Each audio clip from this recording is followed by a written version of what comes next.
নমস্কার বন্ধুরা, অষ্টমী কিচেনে সবাইকে সুস্বাগতম। আমি একটা খুব সুন্দর রেসিপি বানালাম, সেটা হচ্ছে আম কাসুন্দি। সামারে আম পাওয়া যায় সবসময়, আজকাল তো আম পাওয়া যায়, যখন ইচ্ছে বানানো যায়। তবুও এই সময়টা বানানোটা বানাই বেশি। তো আমি বানিয়ে ফেললাম, আম উঠেছে ভালোই। আর যে কোনো শাকের সাথে খাওয়া বাঙালির, বা যে কোনো চপ বা কিছুর সাথে এই কাসুন্দিটা খেতে খুব ভালো লাগে। সর্ষে দিয়ে সুন্দর করে বানানো হয়, কিনতে তো পাওয়া যায়, কিনে তো আমরা সবাই খাই পৃথিবীতে। তো বানিয়ে খেতে আমার বেশি ভালো লাগে, আমি বাড়িতে সবসময় বানাই যেহেতু। আর যে কোনো এখন তো যুদ্ধের মরশুম চলছে, আর বাড়িতে খাবারের বানানোর একটা আলাদাই আনন্দ। যারা বানায় তারা জানে যে বাড়িতে বানানোর একটা, নিজে হাতে বানানো জিনিসের একটা আলাদাই মাধুর্য। তো হ্যাঁ বানালাম। আমি 3-4টে আম নিয়েছি, তো আমাদের 3টে আম নিয়েছি, নিয়ে ভালো করে ধুয়ে শুকিয়ে নিয়েছি, ড্রাই করে, জল না থাকে।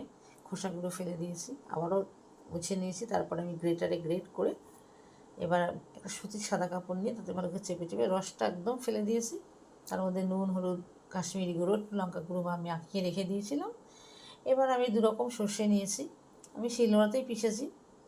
শিলনোড়া যারা না পারেন মিক্সিতে করবেন, তো শিলনোড়া করা ভালো। আর সর্ষে বেশি বাটলে তিতো হয়ে যায় অতিরিক্ত দিলে। তো আমি সর্ষে আধ ভাঙা করে নিয়েছি, ওদেরকে 4-5টা কাঁচা লঙ্কা দিয়েছি।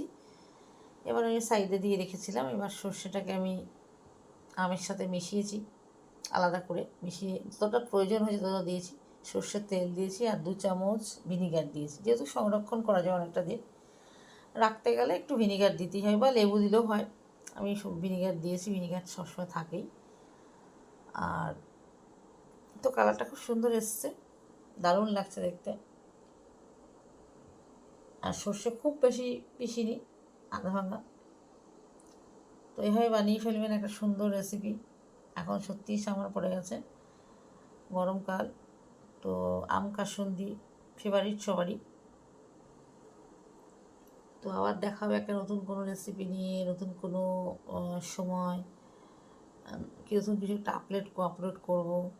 যে আপলোডটা করে ফেলি ভাবলাম, কারণ আবার ফেসবুক বন্ধ হয়ে গেল, বা এই নেটের যা প্রবলেম চলবে শুনছি, তা কবে কি আপলোড করতে পারবো। আবার দেখা হবে আপনাদের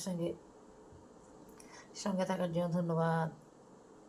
থ্যাংকস ফর ওয়াচিং। সুস্থ থাকবেন, ভালো থাকবেন, সবাই ভালো থাকবেন, ঘরে থাকবেন, সেফ থাকবেন, ঘরের খাবার খাবেন। কারণ সবসময় সত্যিও এই যুদ্ধের মরশুমে সবসময় লোক বাইরে বেরোতে পারবে না, হয়তো বিপদ আপদে, তখন ঘরে থাকলেও যে কোনো খাবার বেশ নিলে খেয়ে নিলেন। তো সবাই বানিয়ে ফেলবেন। আর সবাই আপনারা খুব ভালো বানাতে পারেন, অনেকেই নিজেরা বানান। গ্রাম বাংলার তো এটা খুবই একটা খুব বিখ্যাত, ফেমাস, প্রসিদ্ধ জিনিস। তো খুব ভালো লাগছে, আমারও খুব ভালো লাগলো যে আমি এটা বানিয়ে দেখাতে পারলাম। নিজে হাতে বানানো জিনিসের একটা আলাদাই আনন্দ। Thanks for watching. সুস্থ থাকবেন, ভালো থাকবেন, আবার দেখাবে। টাটা, বাবাই, টাটা।